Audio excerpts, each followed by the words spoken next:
ಗೆಳೆಯರೆ, ಮೋದಿ ಜನಪ್ರಿಯತೆ ನೋಡಿ, ಮೋದಿ ಕೆಲಸ ನೋಡಿ, ದೇಶ ಮಟ್ಟದಲ್ಲಿ ವಿದೇಶದಲ್ಲೂ ಕೂಡ ಕಾಂಗ್ರೆಸ್ನವರಿಗೆ, ಬೇರೆ ಪ್ರತಿಪಕ್ಷದವರಿಗೆಲ್ಲ ಡೀಸೆಂಟ್ರಿ ಶುರುವಾಗ್ಬಿಟ್ಟಿದೆ, ನಡ್ಕ ಶುರುವಾಗ್ಬಿಟ್ಟಿದೆ. ಅದಕ್ಕೆ ಎಲ್ಲರೂ ಚುಂಬು ಹಿಡ್ಕೊಂಡು ಓಡಾಡ್ತಿದ್ದಾರೆ. ಚುಂಬು ಲೂಸ್ ಮೋಷನ್ ಶುರುವಾಗ್ಬಿಟ್ಟಿದೆ. ಅದಕ್ಕೆ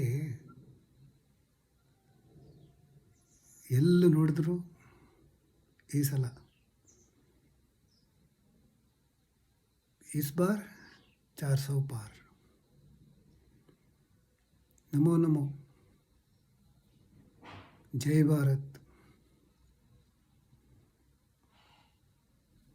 बोलो भारत माता की.